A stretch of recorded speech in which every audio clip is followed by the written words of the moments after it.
In this episode, we're going to look at a little bit about managing your emotions, having a play with your emotions while you're walking.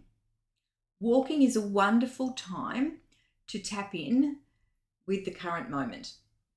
All right? So the other day, I have this normal walk in the morning that I do, and it's a routine path. I think I could actually walk this with my eyes closed, even stopping at the streets and everything, because I have done this walk literally thousands of times. Wow. Because I've been doing it for years. I do it nearly every day, and there's 365 days in a year, not including leap years.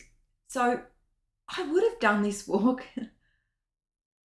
lots and lots of times. So it is ingrained in my brain. My brain knows where we're going. There's probably an internal counter that counts my steps. My counted steps, it's not a long walk. It's 20 minutes to half an hour, and it's 4,000 to 5,000 steps. But it's my base for the day. I try and do, when I'm on a roll, 2 walks a day. I might deliberately walk down to the shops to pick up one thing. Right? There's other ways, which we'll talk about it at other times, how to put more movement into your day. But this is a regular routine for me. So my brain's really comfortable with this routine. It's like, yep, I know what we're doing. So I can do other things on this walk. Chat, listen to podcasts, practice mindfulness, whatever, whole range of things. But emotionally, pretty cool. Now, I do a couple of things before I walk so that I'm in a level of comfort when I walk, which means I look at the weather.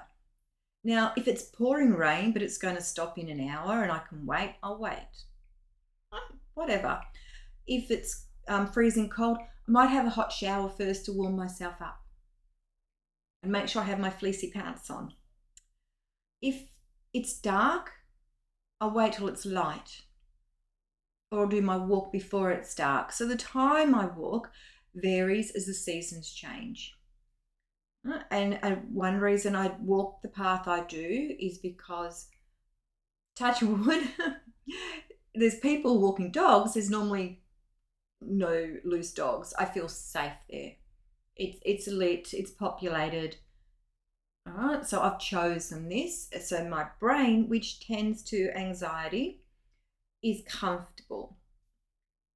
But I'll sometimes test my brain up deliberately. So I might walk a different way. And it's so interesting when that happens. When I choose a different path, and I did this the other day, I was like, I'm going to do something. My insides just kind of lurch. I have this little, what are you doing? What are you doing? This isn't what we know. This isn't safe. It's like, it's a lurch. And to sit back and observe that and go, wow, that's interesting. I'm noticing a lurching in my body. I'm noticing a resistance in my brain. And it's, you can feel it. It's a physicality of hey, are you sure? Are we going to be okay? What if? And this voice is just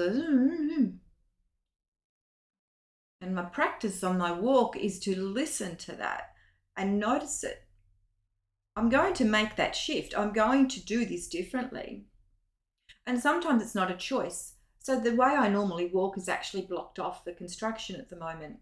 So I have to go a bit of a different way. And in this case, my brain's like, oh, can't do that. Can't go there. Where else can we go? Will this way be okay?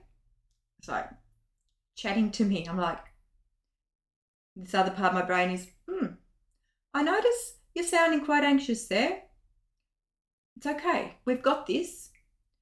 Sit with the anxiety, tune into it, identify the sensation. You know you've got this. You know the drill. You know to walk through the steps and just keep walking.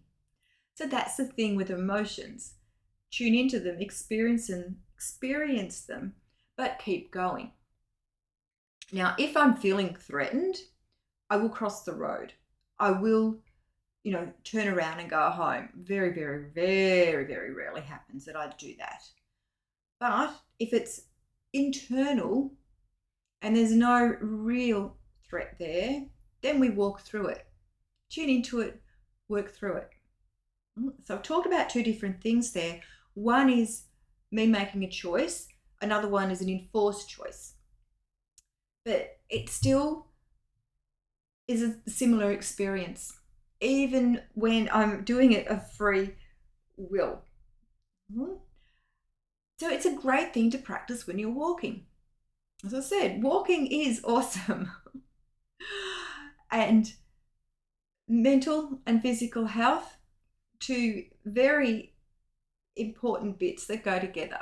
Right? So when we can use the body to help the mind, we do so.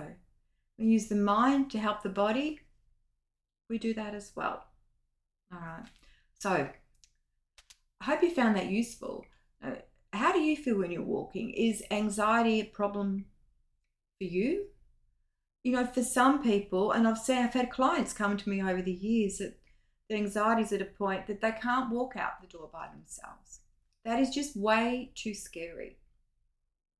And when that happens, we build in a program, what we call, scaffolding, graded exposure, little steps that help them get to the point where they can engage in a walk that's meaningful for them. So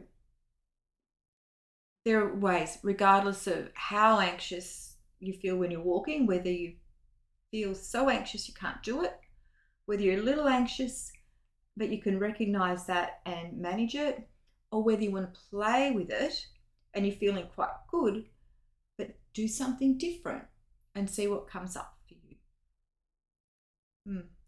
I hope you found it useful. And if you have, please check out and go on the waiting list for my Walking is Awesome program. It's not going to be expensive. Make it super accessible just to introduce as many people as I can to the wonder and the pleasure that can happen when you walk. Okay, guys, I will catch you next time.